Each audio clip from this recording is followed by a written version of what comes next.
Let's take you to Islamabad, where Pakistan's Prime Minister Imran Khan is addressing a ceremony to mark the 3 years of completion of PTI-led government.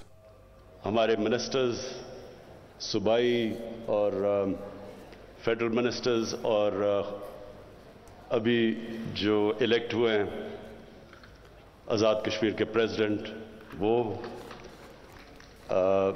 Gilgit Baltistan की chief minister governors सबको मैं आज यहाँ welcome करता हूँ। अच्छा जी, अब मेरी यहाँ टीम बैठी हुई है। मैं अभी फैसल जावेद को देख रहा था कि ये इतना वो धरना मिस करता है कि वो जब माइक मिल जाए वो छोड़ता ही नहीं अब माइक, उसको याद आ जाता है वो। और इमरान इस्माइल और फिर अताउल्लाह खेल, ईसा खेल भी, हमने सारी कैंपेन की, जो कैंपेन हमारी थी वो सारी मुझे याद है ईसा अताउल्लाह के तराने के ऊपर। और फिर अबरार, आपका भी जो टैलेंट है माशाल्लाह मैं दाद देना चाहता हूं, बड़ा वर्सेटाइल है आपका टैलेंट। और अब मुझे समझ नहीं आ रही कि मैं अपने गवर्नर इमरान इस्माइल को किस तरह उसकी दाद दूं, क्योंकि उसमें अब पता नहीं पोटेंशियल ये तरानों का ज़्यादा है या इसकी गवर्नरशिप में ज़्यादा है, लेकिन उसका ज़मान सब को देना चाहिए। अच्छा जी, मैं ये 3 साल जो हमारी परफॉर्मेंस है वो आपके सामने रखने से पहले मैं एक चीज़, क्योंकि मैं जो यूथ है ये हमारा फ्यूचर है, हमारी ज़्यादातर आबादी, हमारी आबादी यूथ है, 30 साल की उम्र से कम अक्सरियत है हमारी मुल्क में। तो इसलिए यूथ में ख्वातीन भी शामिल होती हैं, वो अलहदा नहीं है यूथ से। अच्छा एक मिनट, यूथ विंग आपने चुप करके शोर नहीं बचाना, आराम से सुननी है मेरी बात। अब सुने, नारे नहीं, अभी नारे नहीं।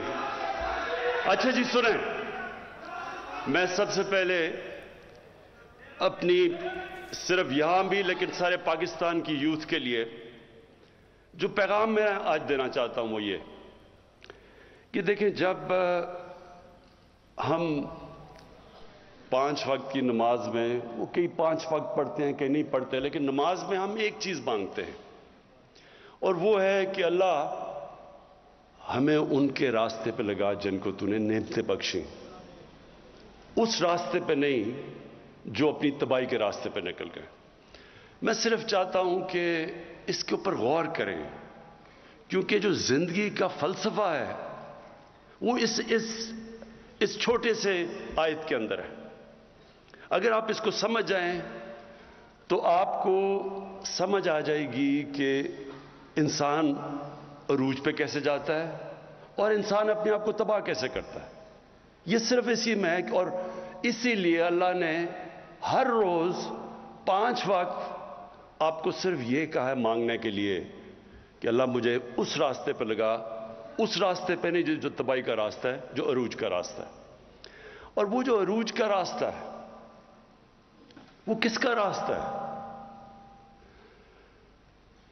वो सबसे अल्लाह के महबूब, सबसे अजीम इंसान, जो कभी ना इस तरह का अजीम इंसान आया है और ना आएगा, हमारे नबी सल्लल्लाहु अलैहि वसल्लम। अब ये समझने की बात है, जब अल्लाह हमें हुक्म देता है कि उनकी जिंदगी से सीखो, तो अल्लाह बेनियाज है। ये सिर्फ वो हमारी बेहतरी के लिए अल्लाह कहता है। अगर हमने एक अजीम इंसान बनना है तो अल्लाह ने रास्ता बता दिया। और इसीलिए ये जरूरी है कि हमारी यूथ को, हमारे बच्चों को, खास तौर पर आजकल के जमाने में बहुत जरूरी है इस चीज का समझना कि हम जब उनके रास्ते पे चलते हैं तो हम अपनी अजमत के रास्ते पे जाते हैं। और जब अभी ये सारी जो स्ट्रगल की वीडियोस दिखाई गई कि हमारी, और वाकई बड़ी लंबी स्ट्रगल है, 25 साल और 22 साल पहले इक़्तिदार के बाहर, तो ये मेरी इंस्पिरेशन क्या थी स्ट्रगल की। ऐसे ऐसे वक्त थे जबकि 5-6 लोग रह गए थे जो एक्टिव पार्टी में रह गए थे। एक वक्त ऐसा था कि पार्टी सुकड़ के 5-6 लोगों की रह गई थी, बाकी घरों में बैठ गए थे। और ऊंच नीच आती है, हर तंजीम में, इंसान की जिंदगी में ऊंच नीच आती है। और वो जो बुरा वक्त था, और जब लोग मजाक उड़ाते थे, मुझे कई लोगों ने कहा कि जी हमें शर्म आती है, हम जब घर जाते हैं हमारा मजाक उड़ता है कि आप तहरीक इंसाफ में हैं। कई मेरे लोग, मेरे अपने, बल्कि यहां भी 1-2 बैठे होंगे जिनको याद होगा कि वो जब घर जाते थे तो उनकी बीवी क्या कहती थी जब वो कहते थे मैं तहरीक इंसाफ में हूं। तो ये मेरी इंस्पिरेशन, सोचे ना, मैं एक इंसान जिसको अल्लाह सब कुछ दे चुका था, बड़ा नाम था, कोई किसी चीज की कमी नहीं थी, तो सोचे कि मुझे ये बार बार ये सुनना पड़ता था, मजाक उड़ाते थे लोग।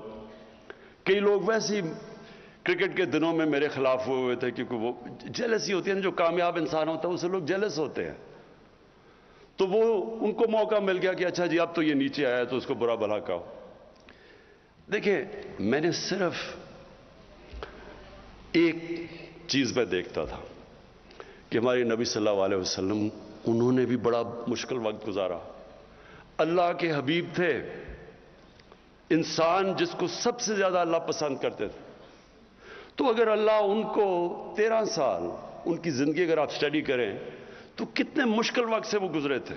कोई जरूरत नहीं थी उनको, कामयाब थे, वो खुश थे, कामयाब बिजनेसमैन थे, ताजिर थे, कोई उनको जरूरत नहीं थी, सारे इज्जत करते थे, सादिक और अमीन थे, फैसले कराने के लिए सारे उनके पास जाते थे।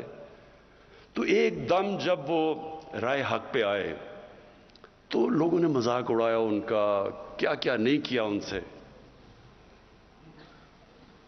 और वो कितनी तकलीफ से गुजरे।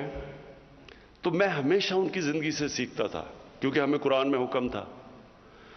और ये आप सबके लिए, और मैं खास तौर पर अपने यूथ के लिए कहना चाहता हूं। देखिए, ये जो 2 रास्ते हैं कि उनके रास्ते पे लगा जिनको नेमतें बख्शी, तो क्या वो नेमतों का रास्ता आसान रास्ता है?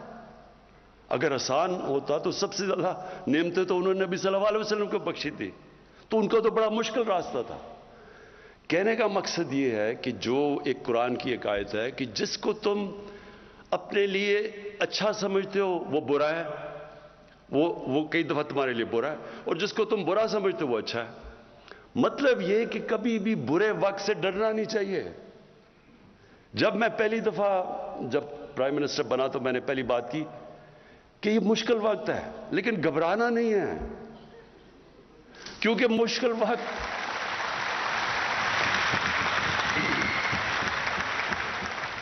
क्योंकि मैंने तो अपनी सारी जिंदगी मुश्किल वक्त देखे हैं। जब आप स्पोर्ट्स खेल रहे हैं और ऊपर कोशिश कर रहे हैं कि सारे मुल्क में टॉप 11 खिलाड़ियों में आओ, फिर दुनिया का मुकाबला करो, तो वहां तो ऊंच नीच होती है, हार जीत होती है। कई दफा लोग तालियां बजा रहे हैं, वही आप ग्राउंड में जा रहे हैं तो सारा स्टेडियम तालियां बजा रहा है, और वो आप 0 पे आउट होकर वापस आ रहे हैं तो वही 2 मिनट में स्विच करके आपको गालियां निकाल रहे हैं, मजाक उड़ा रहे हैं आपका। तो ये ऊंच नीच जिंदगी का हिस्सा, और जो स्पोर्ट्स हैं ये सबसे ज्यादा आपको तैयार करती हैं स्ट्रगल करने के लिए, क्योंकि मुसलसल स्ट्रगल है, या आप हार रहे हैं जीत रहे हैं। तो इसलिए जब पाकिस्तान के नौजवानों, ये कभी ये ना समझना कि जिंदगी आसानी से हो जाएगी। अगर आसान जिंदगी है तो इसका मतलब कि आप जिंदगी में आपकी कोई हैसियत नहीं है। जो भी इंसान राय हक पे खड़ा होता है उसको मुश्किलों का सामना करना पड़ता है। जो भी अल्लाह ने पैगंबर दुनिया में भेजे वो सारों ने मुश्किलों का सामना किया, और वही आप मांगते हैं वो रास्ता। लोग चाहते हैं आसानियां, लेकिन रास्ता मांग रहे हैं नेमतों का, जिसको अल्लाह ने नेमतें बख्शी हैं। तो पहले मैं सिर्फ आपको ये तैयारी करना चाहता हूं कि देखें, ये कभी ना समझें कि जब मुश्किल वक्त आता तो रोना धोना शुरू कर दें, और मुश्किल वक्त आया क्यों। वो तो अल्लाह का एक निजाम है, اونچ نہیں. اور جب مشکل وقت آتا ہے, اگر آپ مشکل وقت کو صحیح طرح سمجھ لیں اور اینالائز کر لیں تو وہی آپ کا عروج کا راستہ بن جاتا ہے. جب ایک کھلاڑی, میں جب کرکٹ کھیلتا تھا, میرے سے زیادہ ٹیلنٹڈ کھلاڑی تھے, لیکن میں ان سے آگے کیوں نکل گیا؟ کیونکہ جب میرا مشکل وقت آتا تھا, میں فیل ہوتا تھا, تو میں اس کا پورا تجزیہ کرتا تھا. رات کو سوتا نہیں تھا جب تک میں نے یہ نہ سمجھ لیا ہو اپنی ذہن میں کہ کیا میں نے غلطیاں کی. غلطیاں جب میں ٹھیک کرتا تھا تو میں پہلے سے بہتر ہو جاتا تھا. اور یہی ہے ایک ہی طریقہ اوپر جانے کا. کوئی بھی دنیا میں کسی نے آج تک بڑا کام نہیں کیا جو فیل نہیں ہوا. یہ کوئی ناممکن ہے کہ کوئی اٹھ کے ایک دم سیدھا ایک پرچی پکڑ کے اور لیڈر بن جائے. ایسے نہیں ہو سکتا. آپ کو جب تک ایک مشکل سٹرگل سے آپ نہیں گزرتے, کسی چیز میں آپ بڑا کام نہیں کر سکتے. کوئی بھی لیڈر آج تک شارٹ کٹ لے کے نہیں بنا. قائد اعظم کی سٹرگل دیکھیں. میں تو ایک لیڈر مانتا ہوں پاکستان کا, قائد اعظم, اور ان کی کبھی سٹرگل دیکھیں کتنی تھی. جس طرح انہوں نے سٹرگل کیا ہے, اور آخر میں جو بیماری کے اندر انہوں نے سٹرگل کیا ہے, اس لیے آج, اور اپنی ذات کے لیے نہیں کیا, ایک بڑے مقصد کے لیے کیا. تو آج تک اور جب تک پاکستان رہے گا, لوگ قائد اعظم کو دعائیں دیں گے. تو اس لیے کوئی بھی آج دنیا میں لیڈر اٹھا دیں, وہ ایک سٹرگل کر کے اوپر آتا ہے. اور سٹرگل ہوتی ایسے ہے کہ جب آپ نیچے آتے ہیں, آپ ہاتھ نہیں کھڑے کر دیتے, آپ دیکھتے ہیں کہ میں کیا غلطیاں کر رہا ہوں, پھر ان کے اوپر محنت کرتے ہیں, وہ غلطیاں دور کرتے ہیں, اور پھر پہلے سے زیادہ آپ اوپر چلے جاتے ہیں. تو اس لیے یہ جو 3 سال تھے ہمارے, بڑے مشکل سال گزرے ہیں. مشکل سال اس لیے گزرے کہ پہلے تو ملک کو بینکرپٹ کر کے چلے گئے.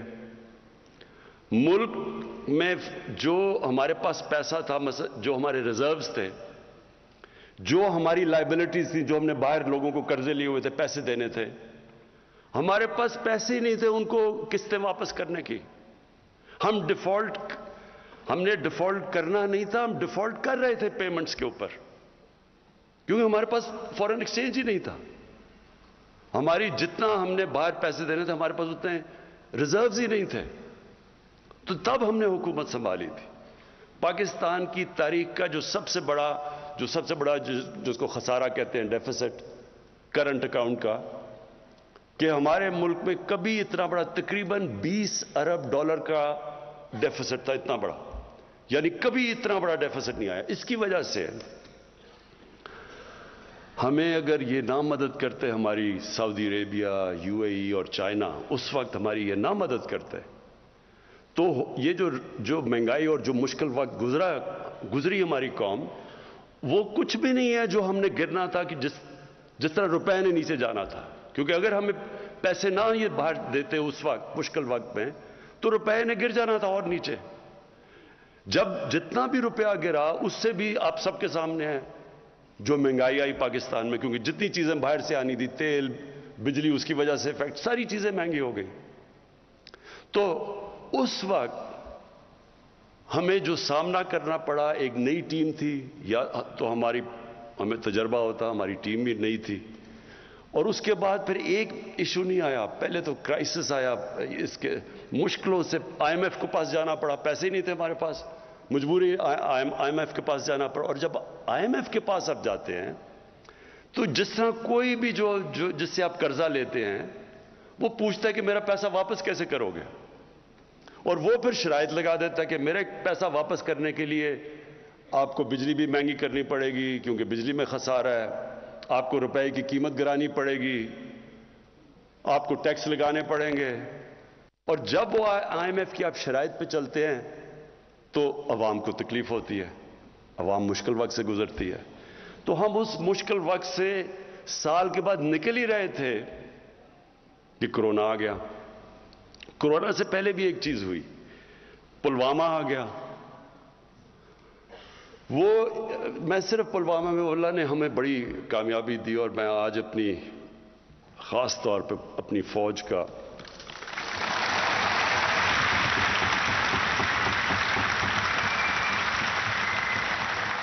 ख़ास तौर पे उनका इसलिए शुक्रिया उनका अदा करता हूँ, अल्लाह का शुक्र करता हूँ कि हमारे पास ऐसी फ़ौज और एयरफोर्स है। क्योंकि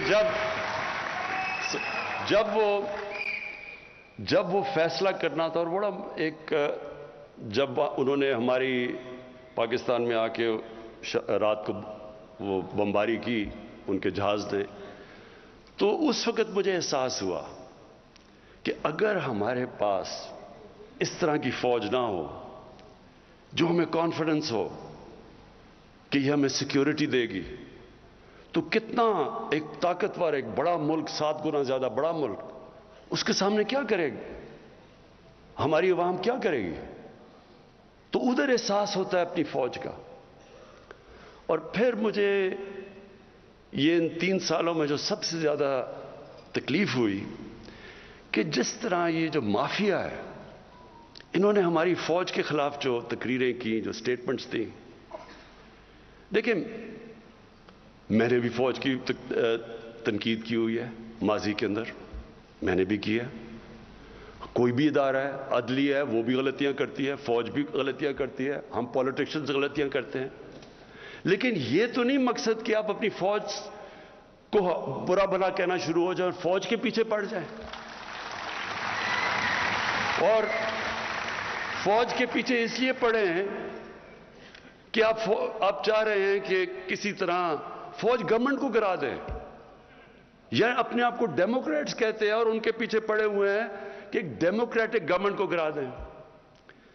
तो इसलिए जो उन्होंने तनकीद की, और बाहर जो पूरी, हमें पता है कि हिंदुस्तान की लॉबी पूरी तरह कोशिश में है कि पाकिस्तानी फ़ौज को बुरा भला कहे, उसके पीछे पड़े। अभी जो अफगानिस्तान में हो रहा है, पूरा जोर लगाया हुआ है कि जी ये तालिबान सिर्फ जीते हैं पाकिस्तान की फ़ौज की वजह से, और पूरी कैंपेन चली हुई है हमारी फ़ौज को डिस्क्रेडिट, और अब से नहीं, देर से चल रही है। और यहां बैठे हुए लोग पूरा उन्होंने महाज बनाया हुआ है फ़ौज के ख़िलाफ़। और मैं ये आपको कहता हूं कि मुझे मैंने वैल्यू किया अपनी फ़ौज को जब वो पुलवामा हुआ, कि हमें एक कॉन्फिडेंस था, इसलिए हम दिलेरी से उनको कह सकते थे, नरेंद्र मोदी को, कि अगर तुमने कुछ किया तो हम तुम्हें वापस जवाब देंगे। अगर हमारी फ़ौज अगर ना होता ये, तो खुद सोच ले कि मैंने पता नहीं क्या मुश्किल वक्त गुजरना था। अच्छा, उसके बाद कोरोना हो गया। अब कोरोना के अंदर आप लोगों को पूरी तरह अंदाजा नहीं है कि वो कितना हमारे लिए मुश्किल वक्त था। एक मिनट बस, अब आपने मुझे इंटरप्ट नहीं करना, ओके? साथ वालों ने पकड़ के उसको बाहर निकाल देना अगर किया। अच्छा सुने,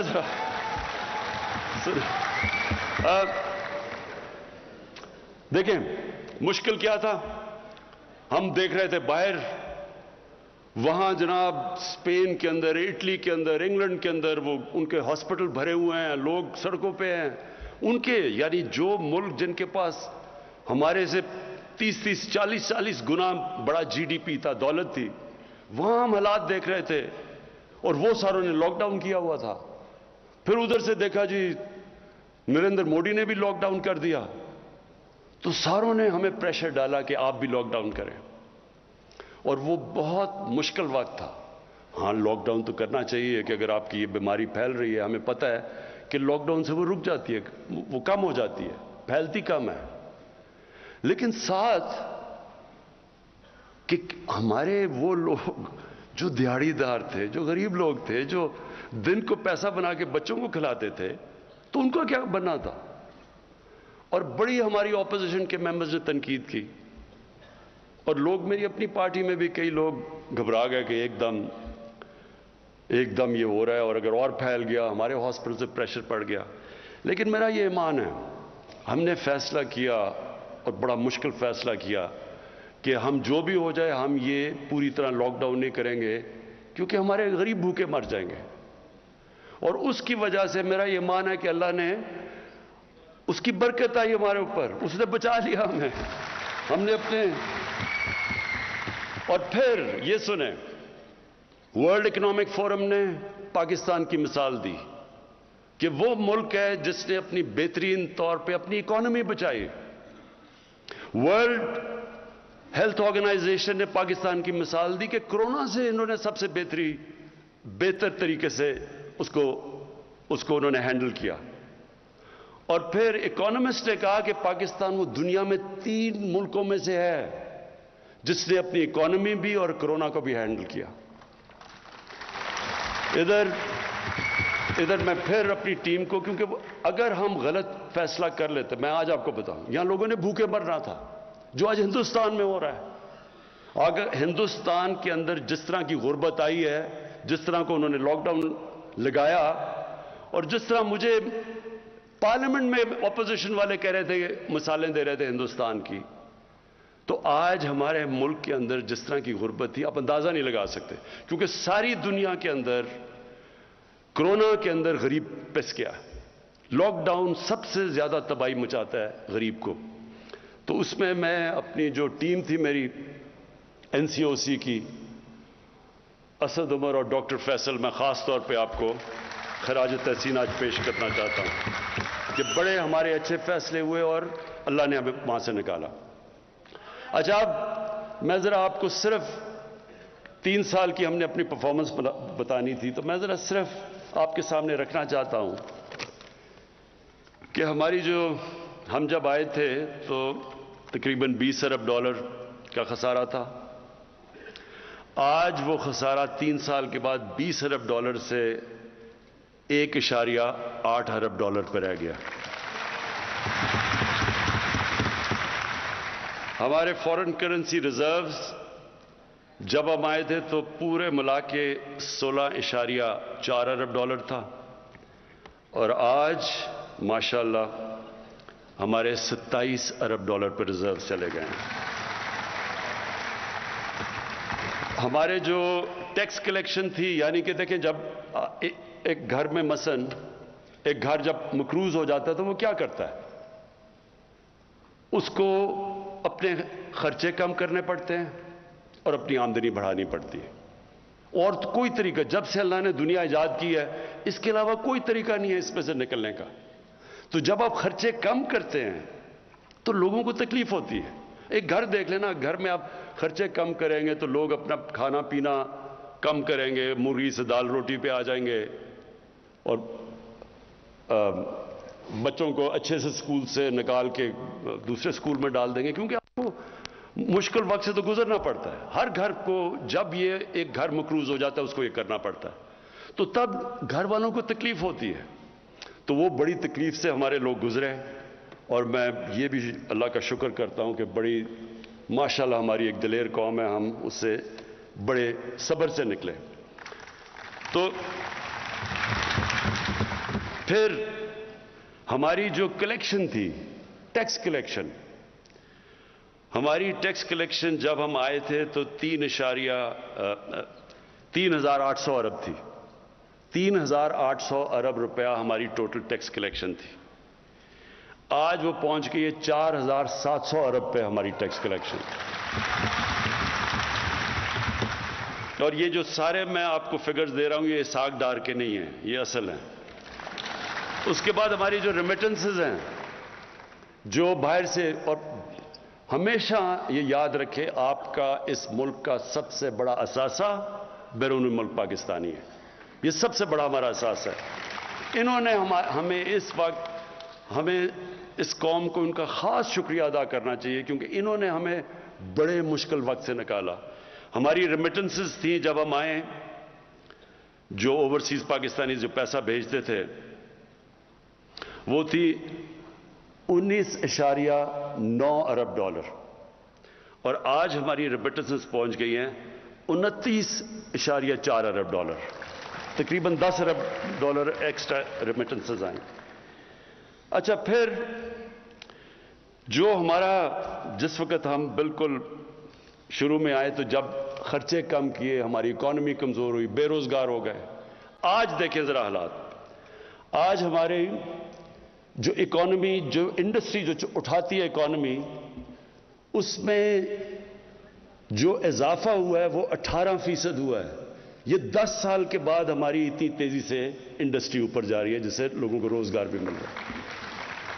और हमारा जो कंस्ट्रक्शन का सेक्टर है, जो सबसे ज्यादा रोजगार देता है, उसमें सीमेंट 42% उसकी सेल्स बढ़ी है। हमारे जो एग्रीकल्चर है, 1100 अरब रुपया हमारा इजाफी किसानों के पास गया, इजाफी गया है। और वो नजर आता है कि रिकॉर्ड हमारी मोटरसाइकिलों की बिकी हैं, रिकॉर्ड ट्रैक्टर हमारे बिके हैं, और गाड़ियों की सेल 85% बढ़ गई है। टोयोटा ने अपनी सारी तारीख में इतनी गाड़ियां नहीं बेची जो आज बेची हैं। इसका मतलब कि लोगों के अंदर खुशहाली आ रही है। और फिर जो हमारे आने से, अब जो मैं दूसरी चीज कहना चाहता हूं कि हमारा आने में तीन चीजें, हमारा जो स्लोगन है कि इंसाफ, इंसानियत और खुददारी। तो इंसाफ के लिए, इंसाफ क्या है? इंसाफ का मतलब कानून की बालादस्ती, कानून की हुक्मरानी। मैं जरा सिर्फ आपको समझाता हूं कि इसमें मकसद, फर्क क्या होता है। जिधर कानून की हुक्मरानी होती है वहां सब कानून के सामने एक बराबर होते हैं।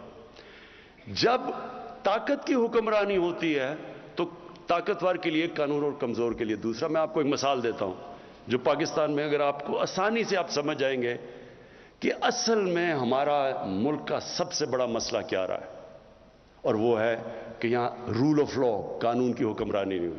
आसिफ जरदारी 88 से लेकर 90 तक पीपल्स पार्टी की हुकूमत पावर में थी। 90 को उनकी गवर्नमेंट जाती है और नून लीग आ जाती है। Asif Zardari prime minister house से सीधा जेल में चले जाते हैं करप्शन पे। 93 के अंदर नून लीग की हुकूमत चली जाती है, पीपल्स पार्टी वापस आ जाती है। आसिफ जरदारी सीधी जेल से उठ के प्राइम मिनिस्टर हाउस। फिर 96 में फिर पीपल्स पार्टी हुकूमत जाती है, वो फिर प्राइम मिनिस्टर हाउस से सीधा जेल। इसका मतलब क्या कि जब वो ताकत में हैं तो पाकिस्तान का कानून उनको नहीं पकड़ सकता। वो सिर्फ जब ऑपोजिशन में जाते थे तो कानून पकड़ता था।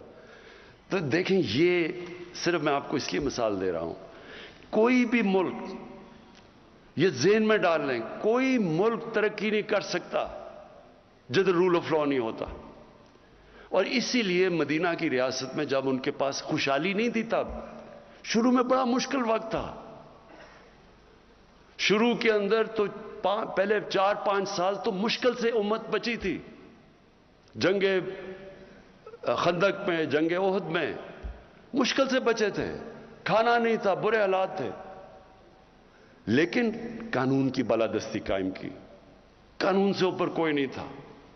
उन्होंने कहा, नबी सल्लल्लाहु अलैहि वसल्लम ने, कि तुम्हारे से पहले बड़ी कौमें तबाह हुई जिधर यही ताकतवर के लिए, कमजोर के लिए दूसरा कानून। और मेरी बेटी भी अगर कानून तोड़ती है तो उसको सजा मिलेगी। कोई कानून से ऊपर नहीं है। और ये बेसिस होता है, देखें, कोई भी दुनिया की सिविलाइज सोसाइटी, उसका बेसिस होता है रूल ऑफ लॉ। और यही हमारा मसला है। हम इसलिए ऊपर नहीं, कभी ये देखें, छोटे छोटे चोर जितनी मर्जी चोरी करें, मुल्क तबाह नहीं होता। मुल्क तबाह तब होता है जब इमरान खान और प्राइम मिनिस्टर और उसके वजीर चोरी शुरू करते हैं, क्योंकि मुल्क का खजाना तो हमारे हाथ में है। तो करप्शन आम आदमी की, लोगों को तंग करती है। पटवारी की करप्शन, लोग तंग होते हैं उससे, या थानेदार की।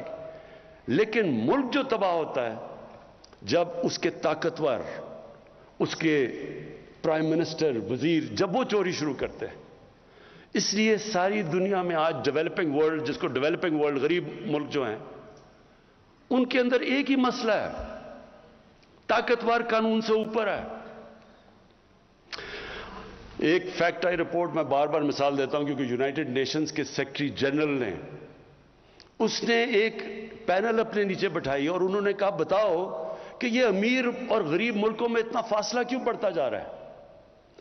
तो फैक्ट आई पैनल की जो रिपोर्ट है, उसने ये कहा कि हर साल गरीब मुल्कों से, डेवलपिंग वर्ल्ड से 1000 अरब डॉलर चोरी होके जाता है अमीर मुल्कों में और ऑफशोर अकाउंट्स में और मेफेयर की तरह फ्लैट्स में। ہر سال. یہ ایسے ہے. میں آپ کو ایک اور مثال دیتا ہوں. جب انگریز ہندوستان میں آیا تو اورنگزیب کے جانے کے بعد ہندوستان کا جو سالانہ آمدنی تھی جس کو جی ڈی پی کہتے ہیں وہ 24% تھی دنیا کی جی ڈی پی. دنیا کا سب سے امیر خطہ تھا یہ. اور بنگال مغلوں کا سب سے امیر پروونس تھا.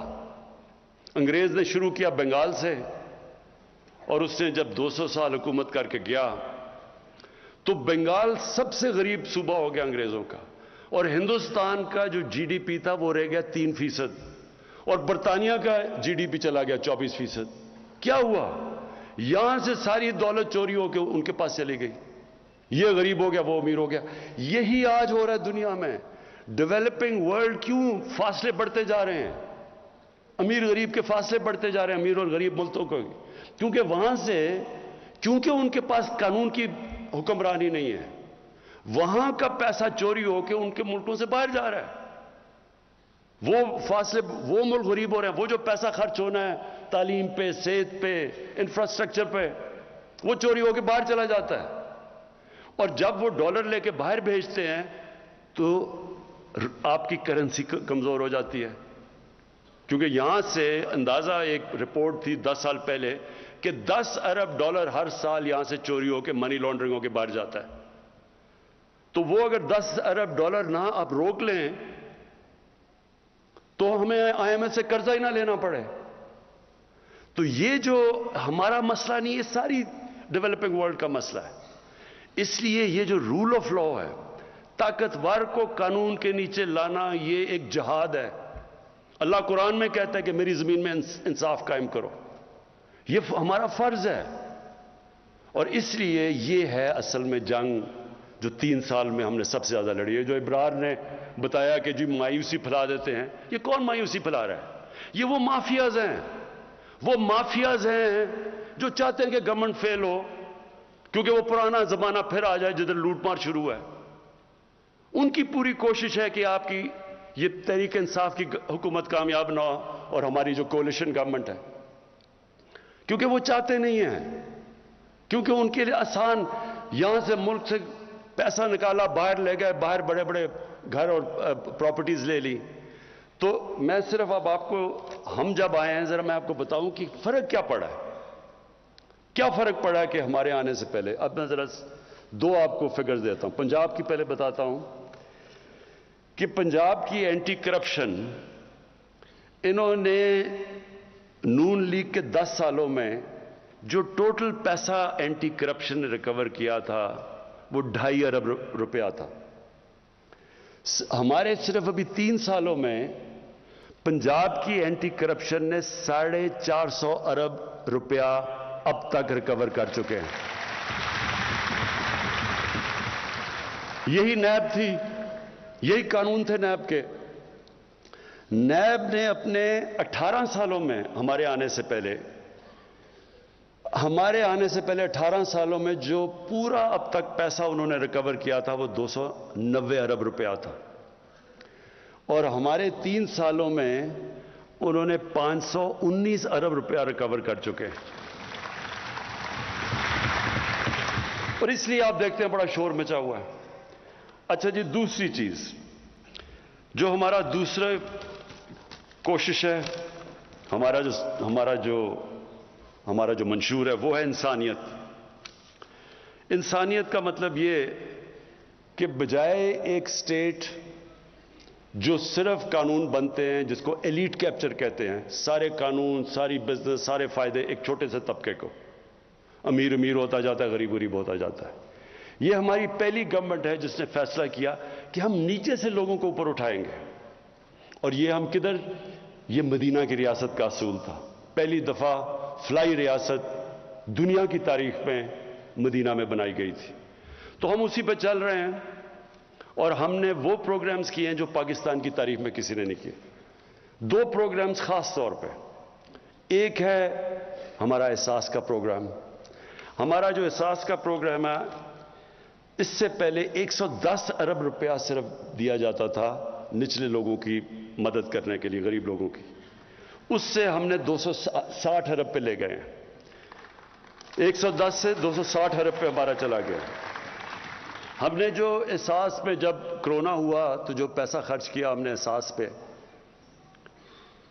वर्ल्ड बैंक ने रेट किया, जो सारी दुनिया में पैसे खर्च कर रहे थे ना कोरोना के दौरान, तो वर्ल्ड बैंक ने जो हमारी रेटिंग दी हमारे एहसास के प्रोग्राम को, वो सारी दुनिया में नंबर 3 पे पाकिस्तान था कि सबसे बेहतरीन शिफाफ और एफिशिएंट तरीके से हमने पैसे बांटे। और एहसास प्रोग्राम के अंदर और भी ख़ास तौर पे मैं जो हमारी कोशिश है कि अपनी औरतों को हम उठाएं। हमारी औरतें ख़ास तौर पे जो गरीब इलाकों में हैं, जो देहातों में हैं, इनको हमारी पूरी कोशिश उठाने की, और इनको बेहतरीन तरीका उठाने का क्या है? तालीम देना। एहसास प्रोग्राम के अंदर हमने जो स्कूलों के अंदर स्कॉलरशिप्स रखी हैं बच्चियों के लिए, वो बच्चों से ज्यादा है, लड़कों से ज्यादा है। और जो हमने अंडर ग्रेजुएट स्कॉलरशिप्स दिए हैं, वो औरतों को भी 50% है और लड़कों को भी, स्टूडेंट्स को भी, मेल को भी 50% है। Pakistan's Prime Minister Imran Khan is addressing a ceremony to mark the 3 years of completion of the PTI-led government in Pakistan. In his address, he said youth is the future of the country, and he went on to say that the first 3 years in the government were very difficult. The country was faced with dire economic situation. Now, at that time, the country was faced with $20 billion current account deficit, which has, after 3 years, been reduced to $1.8 billion. मुझे एक दुनिया में, मैं एक तारीख का तालिब इल्म हूँ, मुझे कोई दुनिया में ये बता दे कि जी बाहर से किसी ने मुल्क में आके तो किसी और मुल्क की औरतों को हुकूक दिलवा दिए। औरतें खुद हुकूक दिलवाती हैं। हमारी औरतों में ताकत है अपने आप को, अपने हुकूक लेने के लिए। हमने सिर्फ उनको तालीम देनी है, हमने एम्पावर करना तालीम दे के। औरतें खुद अपने हुकूक, जो इंग्लैंड में या हुकूक या जो वेस्ट में दिलवाए थे, वो क्या किसी ने फतह करके दिलवाए थे उनको हुकूक? उनकी अपनी मूवमेंट थी, औरतों की मूवमेंट थी, सफरेजेट्स थी, उन्होंने बड़ी मेहनत करके अपने हुकूक लिए हैं। तो हमारी औरतों के पास हमने सिर्फ उनको तालीम देनी है, और इसके ऊपर हमारी गवर्नमेंट का सबसे ज़्यादा जोर है। उसके अलावा भी हमने इनकी कई चीज़ें जो Pakistan's Prime Minister Imran Khan is addressing a ceremony to mark the 3 years of completion of PTI-led government in Pakistan, and in his address, he said that he pays tribute to the Pakistan Armed Forces, the way they dealt with the Indian aggression post-Pulwama attack. And he also said that we have a well-prepared armed force and can confidently say that we can respond in the same coin to Indian aggression and nefarious designs. अच्छा जी, अब जो सबसे बड़ा हमारा इसके साथ साथ एहसास के साथ प्रोग्राम चलने वाला है, वो कामयाब पाकिस्तान है। इसकी हम पूरी डिटेल्स काम कर रहे हैं। बहुत बड़ा प्रोग्राम है। इसमें जो हमारी 40 लाख निचले गरीब खानदान हैं, उनके लिए हम 4 चीजें करने लगे। सबसे पहले उनको कर्जे, सूद के बगैर उनको कर्जे देंगे। हर गरीब खानदान में, ये 40 लाख गरीब खानदान है, सबसे नीचे, हर गरीब खानदान को, सब उनमें से एक फर्द को सूद के बगैर कर्जा। उसके बाद एक फर्द को टेक्निकल एजुकेशन, ताकि वो हुनर सीख सके। हेल्थ कार्ड, हेल्थ इंश्योरेंस, यानी कि एक गरीब घर में, वो तो हम पंजाब में, पख्तूनख्वा में तो वो कर चुके हैं, पंजाब में इंशाल्लाह साल के एंड तक सबको हेल्थ कार्ड मिल जाएगा, हेल्थ इंश्योरेंस। और उसके अलावा Prime Minister Imran Khan is saying that there were 3 major objectives for the Pakistan Tehreek-e-Insaf to come into the government, and the first and the foremost was justice, and the second was uplifting humanity, and the third was the self-reliance. And regarding the first objective, he said that is very much based on the foundation of rule of law, and that means the equality before law. And he also said this was the biggest challenge faced by Pakistan over the number of decades, and no country can progress without the rule of law. महीने का किराया देना है, वो किराए की जगह वो किस्त हो जाएगी और उनका घर अपना हो जाएगा। किसानों के लिए किसान कार्ड, ये पहली दफा अभी पंजाब में शुरू है, ये हमारी सारी इंशाल्लाह जिधर भी आज़ाद कश्मीर में भी, गिलगित बल्तिस्तान और पख्तूनख्वा में भी, इसका मकसद ये होगा किसान कार्ड का कि बजाय किसान के ऊपर वाउचर्स होते थे और बड़े मुश्किल होते थे, उनको पैसा भी नहीं नीचे पहुंचता था, अब उनको कार्ड मिलेगा। उस कार्ड के ऊपर जो भी सब्सिडी है, खाद के ऊपर है, ट्यूबवेल के ऊपर है, कीड़े मारने वाली दवाइयों पे है, और अगर कोई फसल उनकी खराब हो जाए तो डायरेक्ट कार्ड के ऊपर अब हम सब्सिडी देंगे। ये इंशाल्लाह साल के एंड तक पूरा किसान कार्ड सारी Prime Minister Imran Khan also said that the economy of Pakistan is on the right trajectory, and there had been a number of improvements in various sectors. Particularly, he said that industry has grown in the last 3 years up to 18%, while the cement sales have grown up to 42%. And he also mentioned the agricultural sector, which he said has made immense progress. And he also said that the farmers over here in Pakistan are being given the Kisan card, under which they will be given subsidies. Provincial और federal education ministers हैं, उनको ख़ास तौर पे मैं दाद देता हूँ। बड़ा मुश्किल काम है एक निसाब, क्योंकि अंग्रेज़ों का बनाया हुआ सिस्टम था। एलीट के लिए इंग्लिश मीडियम, लोगों के लिए उर्दू मीडियम, 7 दीनी मदरसे, 3 सिस्टम्स थे। ये बड़ी मुश्किलों से हम एक निसाब लेके आए हैं। और इसका मकसद क्या है? इसका मकसद ये है कि आम लोगों को, जिनको मौका ही नहीं मिलता ऊपर आने को, क्योंकि उनको अंग्रेज़ी नहीं आती, तो उनको अंग्रेजी भी सिखाई जाए, और दूसरी तरफ जो इंग्लिश मीडियम है वो बिल्कुल एक अलग ही कौम ना बन जाए, वो उनके अंदर भी पाकिस्तानियत डालें। और साथ साथ जो सबसे बड़ी चीज़ इंशाल्लाह अगले 5 महीने में हो जाएगा, 8, 9 और 10 में क्लासेस में हम एक सीरत नबी का पूरा एक कोर्स शुरू कर रहे हैं।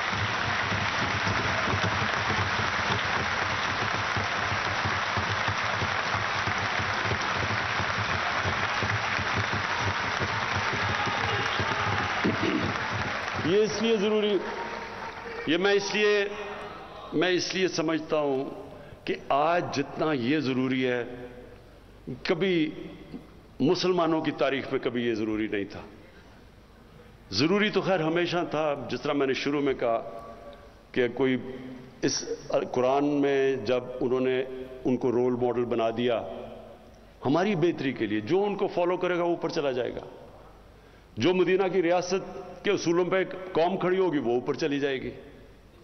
ये तो अल्लाह ने इसलिए हमें उनकी सुन्नत पे चलने को कहा है। लेकिन मुझे एहसास हुआ कि हमारे बच्चों को समझ ही नहीं है, ना कुरान पढ़ लेते हैं लेकिन कुरान की उनको समझ नहीं है। लेकिन उनकी जिंदगी वो आसान है बच्चों के लिए समझना, वो तो एक तारीख का हिस्सा है, और उससे कैरेक्टर बिल्डिंग हो।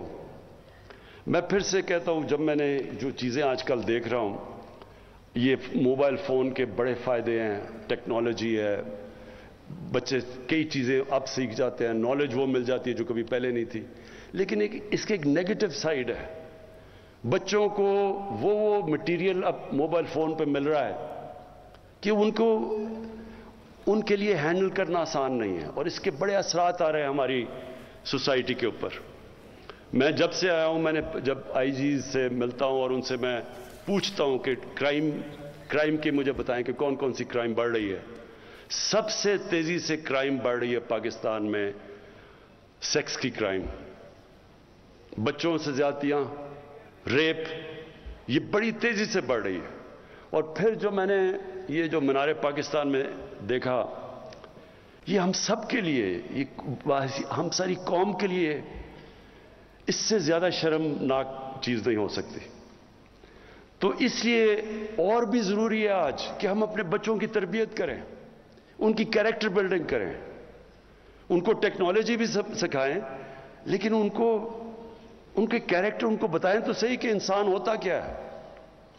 इंसान सिर्फ रोबोट नहीं है जो सिर्फ टेक्नोलॉजी पे चलता है। इंसान में इंसानियत तब आती है जब उसको पता तो चले कि मैं अच्छे बुरे की तमीज क्या है, मैं दुनिया में किस लिए आया हूं, मेरा हिसाब लिया जाएगा। इंसान में ईमान आता है, ये नहीं आता, ये तो अल्लाह का फैसला है।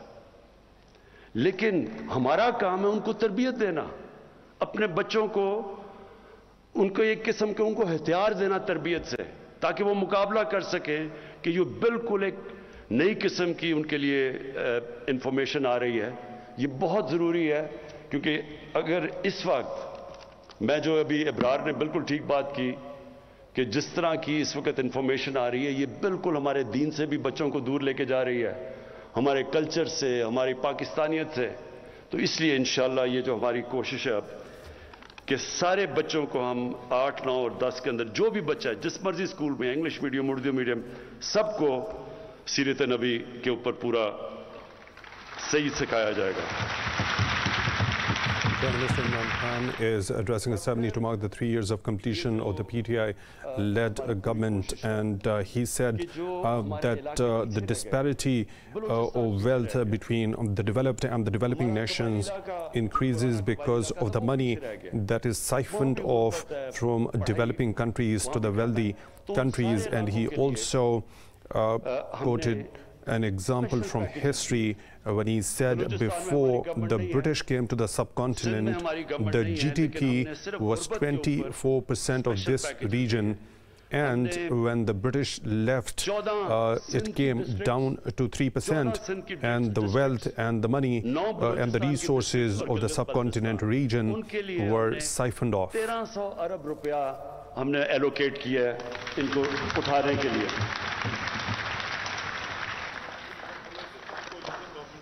हाँ, अच्छा, बलूचिस्तान में हमारी कोलिशन गवर्नमेंट है।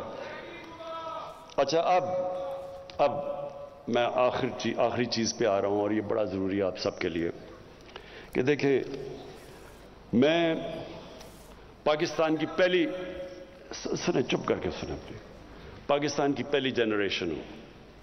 मेरे माँ बाप एक ग़ुलाम हिंदुस्तान में पैदा हुए थे। मैं एक पहली जनरेशन हूँ जो हम एक आज़ाद मुल्क में पैदा हुए थे, और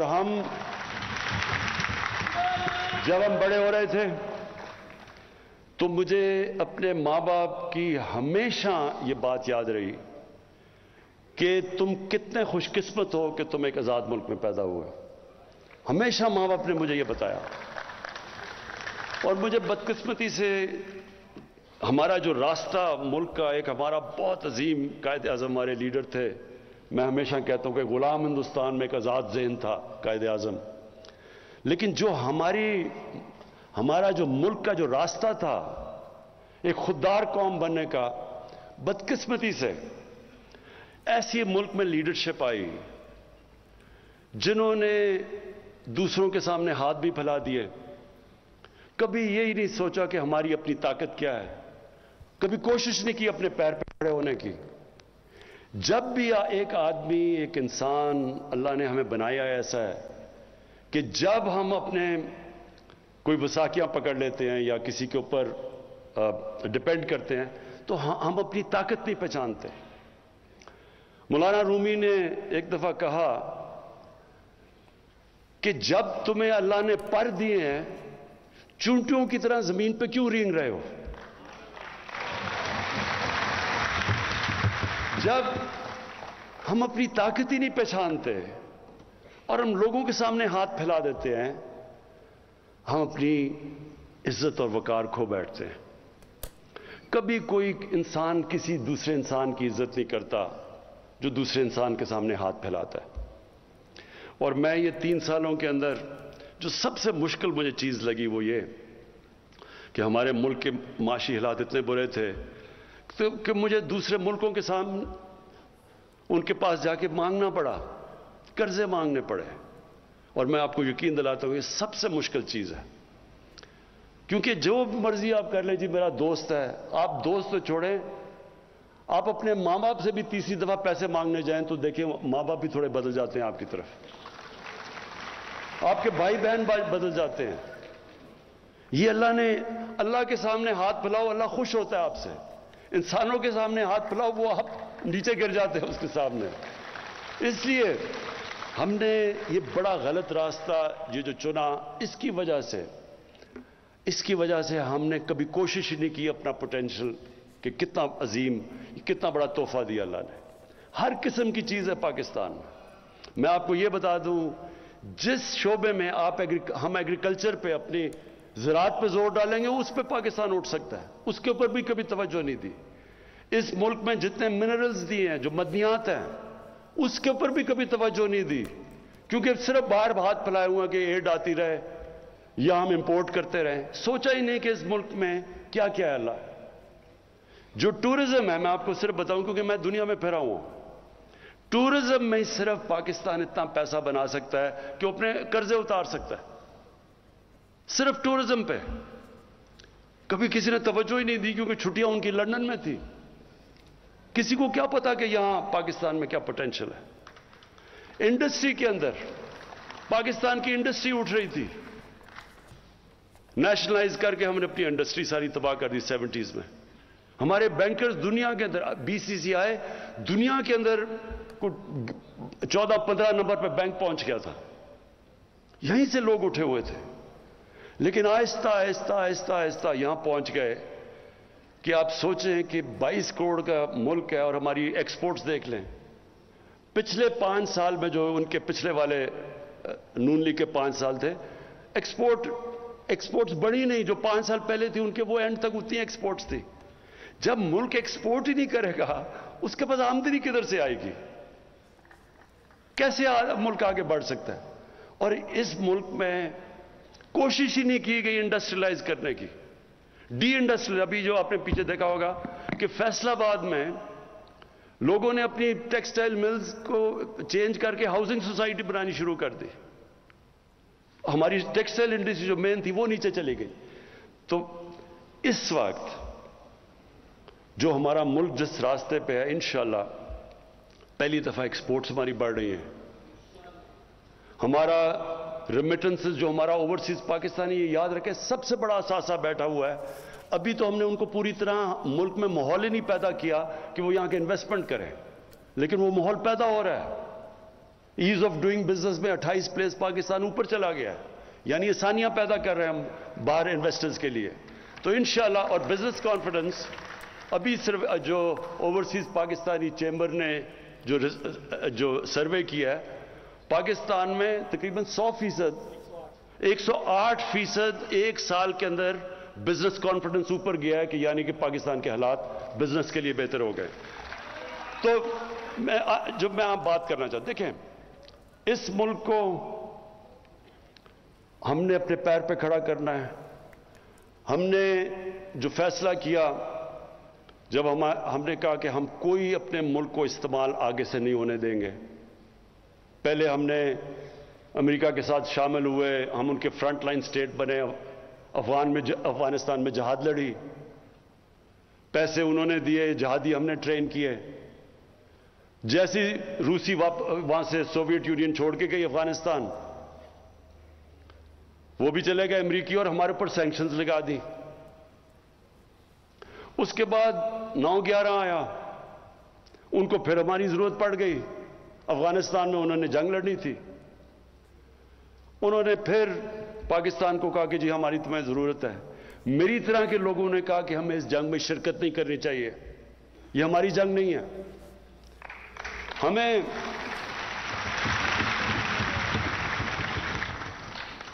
तो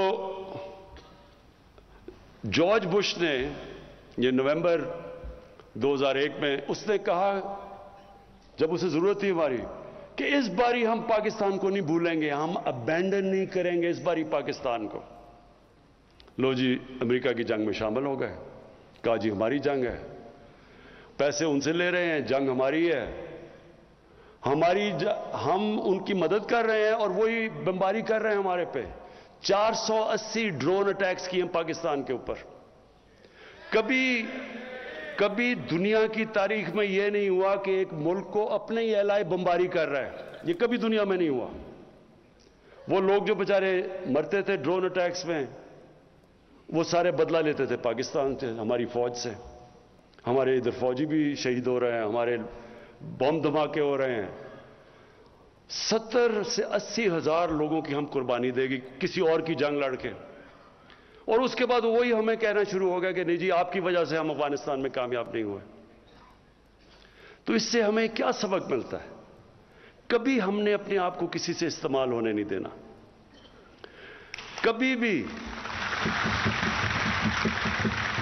कभी हमने अपने लोगों को इस तरह नहीं हमने कुर्बान होने देना किसी और के लिए, क्योंकि उन्होंने तो कुछ नहीं अप्रिशिएट किया।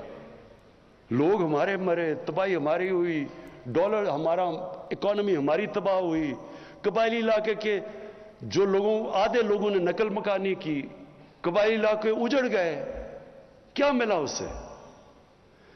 और वो इसलिए कि हमें गलत आदतें पड़ी हुई हैं।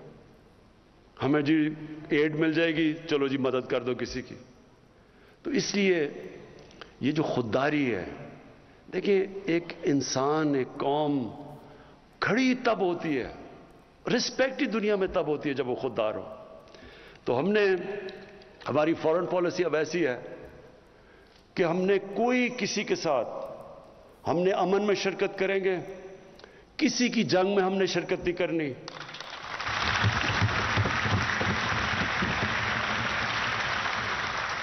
और अफगानिस्तान के ऊपर मैं आखिरी बात कर दूं कि जो अफगानिस्तान में हुआ, जिस तरह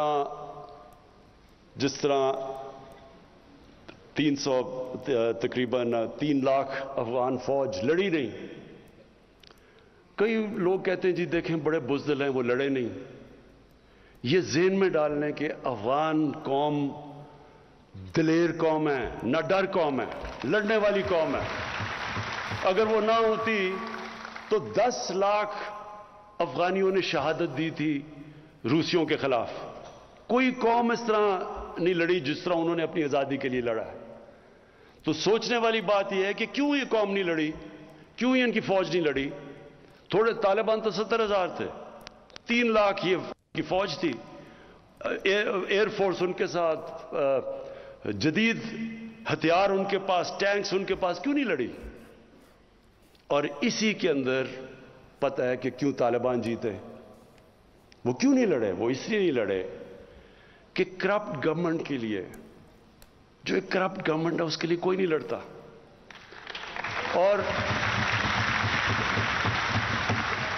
और दूसरी चीज, अफगानियों की एक साइकी है, वो हमेशा जो बाहर से आता है, जो उनके ऊपर फतह करने की कोशिश करता है, वो कौम उनके अगेंस्ट खड़ी हो जाती है। वो अपनी आज़ादी के लिए लड़ते हैं। तो वो कभी भी किसी एक गवर्नमेंट जो बाहर से अमेरिकी उसको बैक कर रहे हैं, उन्होंने उसके लिए नहीं लड़ना था। जिस तरह सोवियत यूनियन, उन्होंने जब पूरी कोशिश की अफगानिस्तान पे कब्जा करने के लिए, वो फेल हो गए, इसलिए कि वो लोग आज़ादी चाहते हैं। और अब जो हालात हैं अफगानिस्तान में, हमारी पूरी कोशिश होनी चाहिए, और मैं दुनिया की कम्युनिटी को कहता हूं, पूरी कोशिश होनी चाहिए कि अफगानिस्तान की इस वक्त उनकी गवर्नमेंट की मदद करें। जो तालिबान हैं, उन्होंने क्या चीजें कही? उन्होंने कहा कि हम सबको शामिल करेंगे। ये बड़ी जबरदस्त चीज है। यही तो चाह रहे थे दोहा के अंदर जो टॉक्स थी, उसमें क्या चाह रहे थे तालिबान से? कि इंक्लूसिव गवर्नमेंट हो। वो मान गए हैं। ह्यूमन राइट्स है, वो कहते हैं हाँ ह्यूमन राइट्स। एमनेस्टी, उन्होंने सबको माफ कर दिया है। और उन्होंने कहा कि हम अपनी जमीन इस्तेमाल नहीं होने देंगे दहशतगर्दी के लिए। यही दुनिया चाहती थी। तो जब उन्होंने ये कह दिया है, तो ये क्या मतलब कि नहीं जी वो आगे पता नहीं अपनी जुबान पे खड़े होंगे या नहीं होंगे? भाई जब नहीं होंगे तब देखें, अभी क्यों शुरू हो गए हैं? अभी तो आप करें उनकी मदद, ताकि वो अफगानिस्तान में अमन हो। सबसे ज्यादा दुनिया को क्या करना चाहिए? पूरी कोशिश करनी चाहिए कि अफगानिस्तान में अमन हो। 40 साल से वहां इंतशार है, उनके लोगों ने कितनी मुश्किलों का सामना किया है। अब वक्त आ गया कि दुनिया मदद करे अमन लाने के लिए वहां, और वो कोशिश करे। अगर तालिबान कोशिश कर रहे हैं सबको शामिल करके वो अमन की बात कर रहे हैं, तो उनकी मदद करें। मैं अपनी टीम को उसका शुक्रिया अदा करता हूं। अपने सारे एलाइज जितने हमारे साथ, जिन्होंने हमारे साथ 3 साल गुजारे हैं, क्यू लीग का, हमारी बैप पार्टी का, अपनी एमक्यूएम का मैं आपका सबका शुक्रिया अदा करता हूं। जीडीए का सबका, अपने सारे अलायंस का शुक्रिया अदा करता हूं जिस तरह आपने हमारे साथ करा है। शुक्रिया। Pakistan's Prime Minister Imran Khan was addressing a ceremony to mark the 3 years of the completion of the PTI-led government in Pakistan, and he said after 3 years of hardships, the economy is now on the right track because of our policies. Regarding the foreign policy, he said, we will never be a partner in conflict, but only in peace. And he also said that I urge the international community to help the Afghans to come out of the crisis that is ongoing at this moment in the war-ravaged country